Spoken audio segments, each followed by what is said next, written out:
Yesterday, you guys were introduced to radians, and radians are a really strange way to measure angles. And I told you that they don't make a lot of sense in the real world, but mathematically, they are easy to work with. They do things that degrees don't do. So, let's review first the definition of radians. So, we're turning a dial counterclockwise. So if I draw my dial here, and no matter how long the dial is, we call it length 1. That way, radians are the same no matter how big the circle is. So we measure the length of the dial, and then we put a marker at the end of the dial, and as we rotate the dial, we measure the distance that this marker travels. So that would be like a quarter of a ladder, a half a ladder, 3/4 of a ladder, and a full ladder. So it kind of makes this pizza slice where the two edges are 1 unit long, and the length of the crust is also 1 unit. And then we call that 1 radian. So a radian is a rotation. 1 radian is about 57 degrees. And a radian is also a length. If I ask you to walk 10 degrees, it's impossible. You can't do that. But if I ask you to walk 10 radians, all you need to know is how big the dial is, and you can walk 10 radians. And that will help us graph the sine and the cosine. So in a full circle, there are 6.28 radians. But we never measure it that way. We don't like irrational numbers. So instead of 6.28 radians, we say a full circle is 2 pi. And if you use the pi, you don't actually need to write the RAD. Okay, the pi kind of acts like the symbol for that particular unit. So we know that half a circle is pi, a full circle, or a quarter of a circle is pi over 2, 3/4 of a circle is 3 pi over 2. Okay? So let's review a little bit how to find angles in degrees, and then we'll talk about angles in radians. So if I asked you, where is 158 degrees, where would you put that?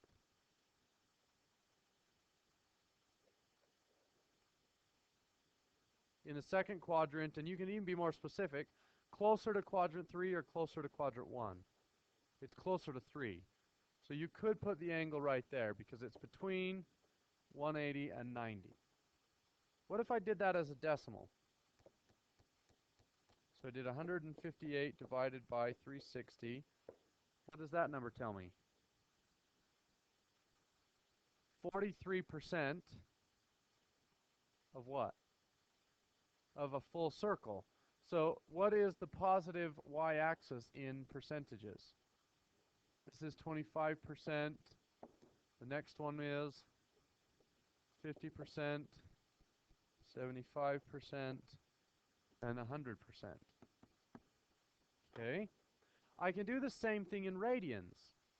It just works a little bit differently. If I had 7 pi over 6, let's turn 7 over 6 into a percent. So 7 divided by 6 gives me 116%. Where does that land?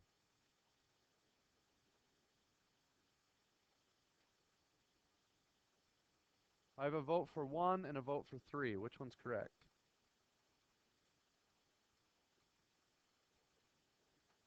Well, it's 116% of what? Of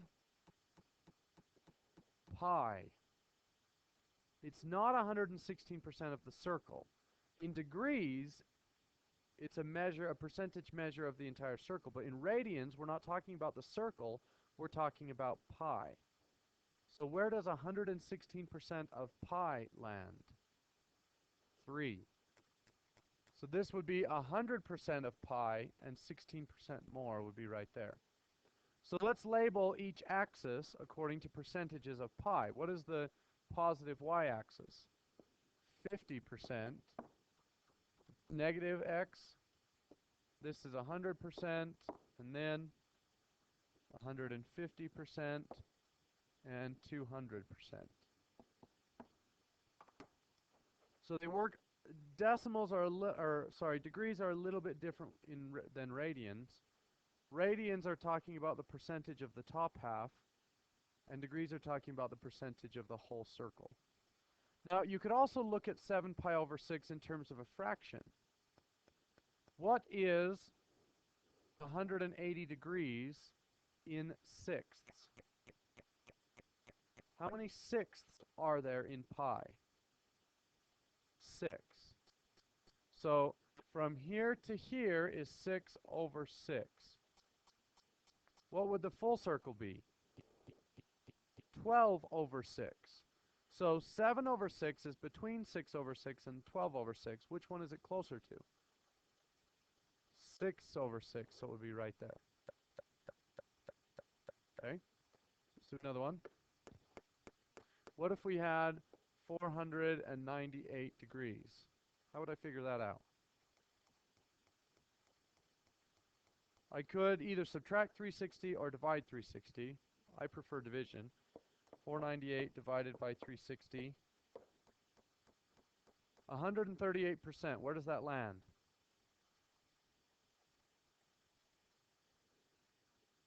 Well, this is 100%.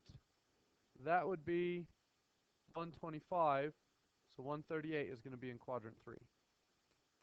Everybody agree? Or 2, sorry. Yeah, it's in 2. Thanks. Okay, what about 9 pi over 4? So 9 divided by 4, 225%. Where does that land? Well, let's count it out. How far is this? 50, 100, 200. That's 250, so it's got to be right there. Do you guys understand the difference there? Okay, let's do 9 pi over 4 in fractions.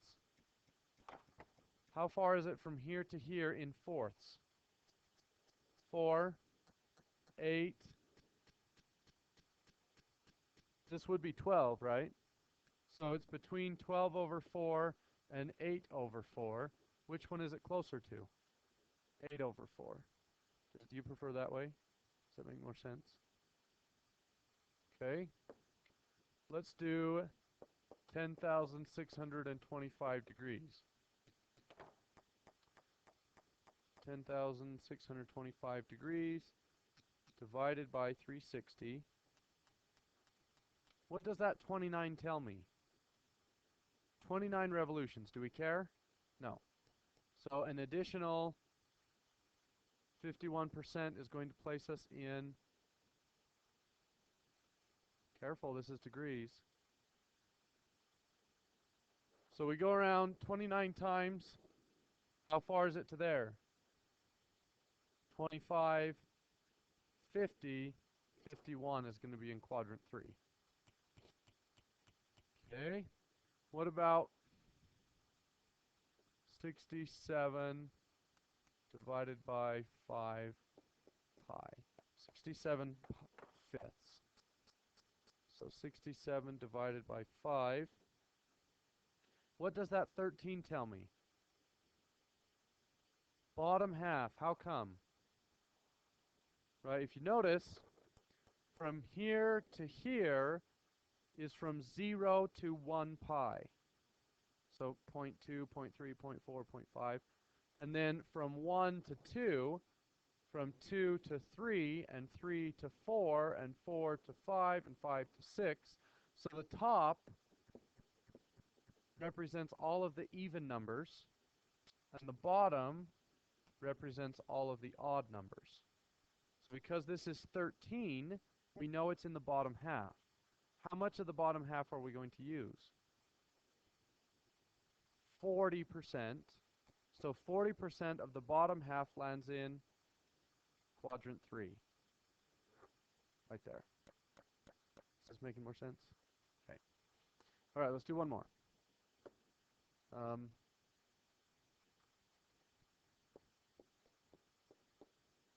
Negative 9 pi over 5. Where would that one land?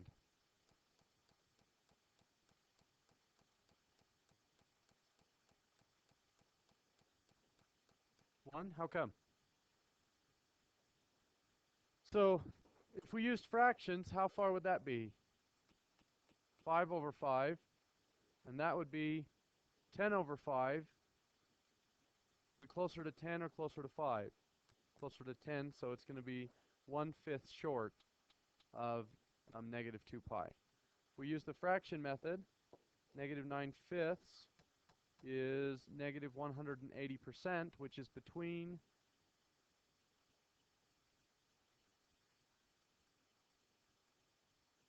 negative 150, which is the positive y-axis, and standard position, which is negative 200. So in either method, we're going to land in quadrant 1. All right. How do we find coterminal angles? 4 pi over 7. How do I find an angle that's positive that lands in the same place as 4 pi over 7? Add 2 pi. You can either do this in your calculator or you can do it in your head. But remember, if you use your calculator, never plug in the pi. So 4/7 plus 2, then do math fractions, 18 over 7 pi. So this is 18 pi over 7. How would we find a negative coterminal angle? 4/7 minus 2. And you're going to get, so minus 2 pi, and that equals negative 10 over 7. I actually prefer to do this in my head because it's way faster. How many sevenths are in a full circle? No. There are 7 sevenths in the top half. So there are 14 pi over 7 radians in a full circle. Well, if I already have 4 sevenths and I add 14 sevenths, then you get 18 sevenths. And then 4 sevenths minus 14 sevenths is going to be negative 10 sevenths. Oops, don't forget the pi. So that's pretty easy to do. What about conversions? What if I give you 48 degrees and I ask you to convert that into radians? How would you convert that?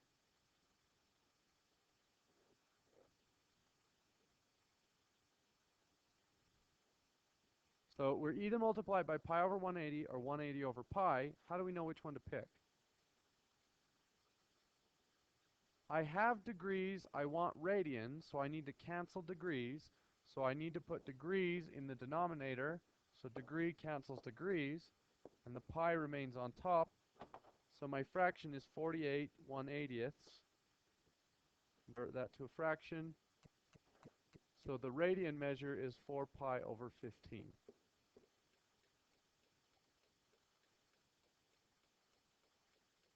What if I want to go the other way? What if I was given 7 pi over 6 and I want to convert that to degrees? Times that by 180 over pi. That way my radians cancel. Is it 7 times 180 over 6, or is it 7/6 times 180? It doesn't matter. You'll get the same answer either way. So whether you type in 7 divides 6 times 180, or you do 7 times 180 divided by 6, it's 210 degrees either way. Any questions about any of those? So that's kind of a review of yesterday and a preview of what we're doing today. The only other thing on your worksheet that you need to know can be a little bit tricky. We'll work some of these in degrees, and then we'll transfer over into radians. They're not hard to do, and a lot of times there's more than one way to come up with the answer. For instance, if I told you that this particular angle was 20 degrees, how big is that angle? And going in that direction.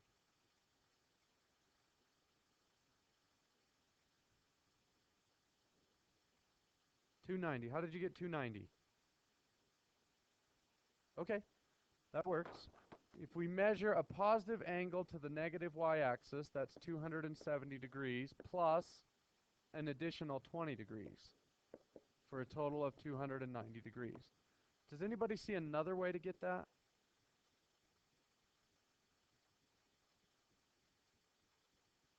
What's that?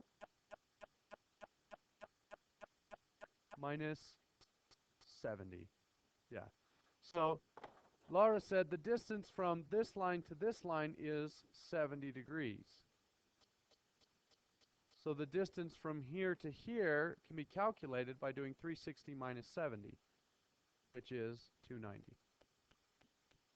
Everybody understand that? Okay. What about this?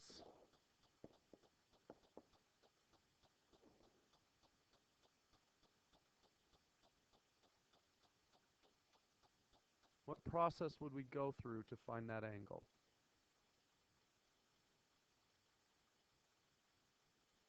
Well, what do we know about it just to start? It's negative. What else do we know just because it landed in quadrant 2?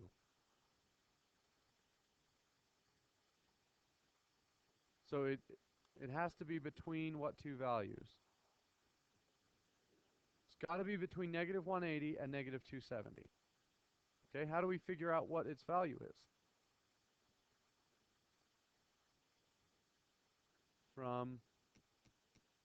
So this line here is negative 270.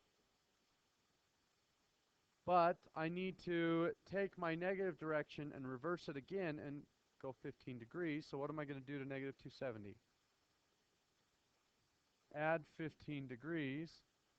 So it's going to be negative 2, oops, wrong way, negative 255. Everybody okay with that? All right, let's do a tough one.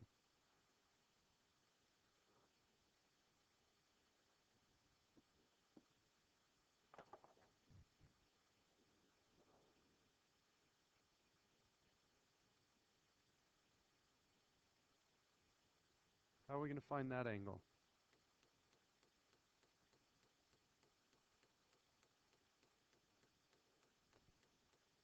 All the way around is 360. So that takes care of that much. Plus 180.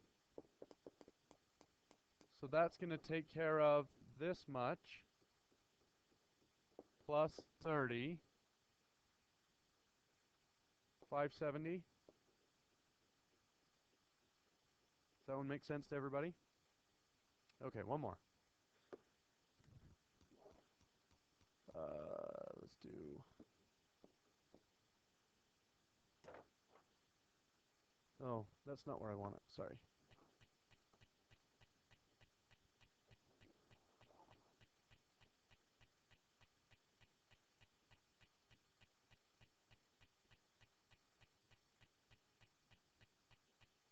Couple things we know about the angle just by looking at it.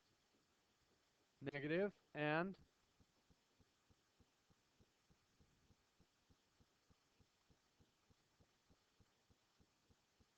it's bigger than 360. We're going in the opposite direction and we went around more than once. So how are we going to calculate that angle? Negative 360. So that takes care of this much. Then what?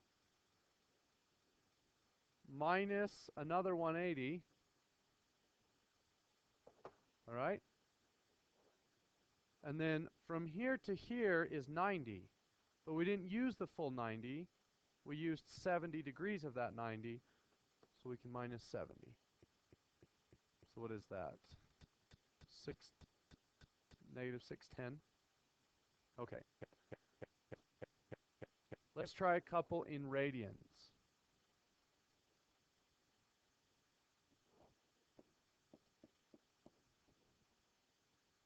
And then we want to measure that angle. This is a little bit harder to do.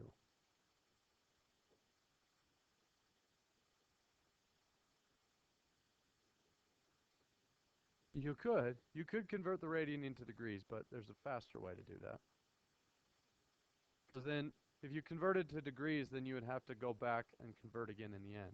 How would you do this just in radians? So this is 6 over 6 pi. And I'm going to write 12 pi over 6 here. So from there to there is 6 over 6. From here to here is 12 over 6. So halfway between 12 and 6 is going to be, this is 9 pi over 6. Plus another 1 pi over 6 for a total of 10 pi over 6, which is equivalent to 5 pi over 3. Anybody have trouble with that one? Are you okay dealing with that one? Okay. Look at another one.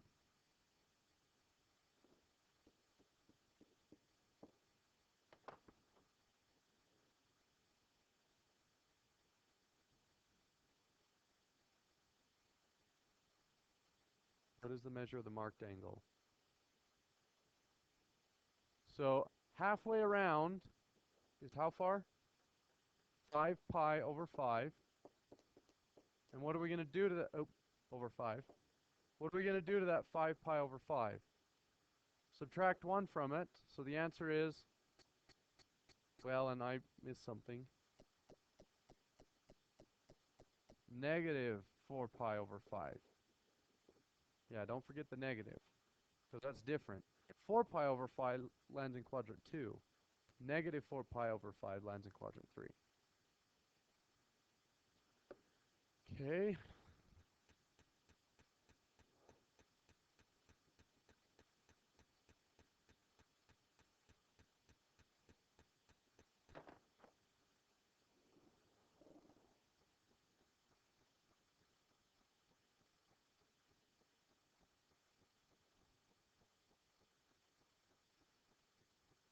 How would we figure out that angle?